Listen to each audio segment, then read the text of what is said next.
شیخ صاحب صلہ رحمی تو کرتے ہیں، لیکن کیا کریں جس شخص نے ہمارا مال کھایا ہوا ہو، ہماری وراثت کھائی ہوئی ہو، ہمارا حق ہمیں نہ دے رہا ہو، کیسے اس کے ساتھ بات کریں، کیسے اس کو گلے لگائیں، کیسے اس سے محبت کریں؟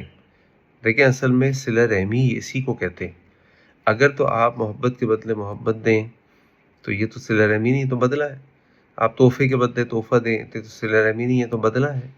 صلہ رحمی تو ہے ہی یہی کہ جو آپ سے کٹے آپ سے جڑ جائیں، جو آپ کے ساتھ برائی کرے آپ اچھائی کریں، جو گالی دے آپ اس کو دعا دیں۔ اور یہ معاملہ خالی ہمارے ساتھ نہیں ہے، یہ تو صحابہ کے ساتھ بھی تھا۔ ایک صحابی اللہ کے نبی صلی اللہ علیہ وسلم کے پاس ہے، آ کے کہنے لگے کہ اللہ کے نبی صلی اللہ علیہ وسلم میرے رشتے دار ہیں، مجھ سے اچھائی کرتا ہوں، برائی کرتے ہیں، اچھی بات کرتا ہوں، بری بات کرتے ہیں، میں کیا کروں؟ آپ نے فرمایا اگر تم سچ کہہ رہے ہو تو اللہ تعالیٰ کی طرف سے تمہارے لیے ایک فرشتہ ہے جو تمہاری مدد کر رہا ہے، جب تک تم اسی طرح ان کے ساتھ سلوک کرتے رہو گے اور تم اسی طرح سلوک کرتے رہو۔ حدیث میں اللہ کے نبی نے فرمایا کہ اگر محبت کے بدلے محبت دو گے، اچھائی کے بدلے اچھائی دو گے، یہ تو بدلہ ہے، یہ صلہ رحمی تھوڑی ہے۔ صلہ رحمی تو یہ ہے کہ وہ تم سے کٹے تم سے جڑ جاؤ، وہ قطع رحمی کرے تم صلہ رحمی کرو۔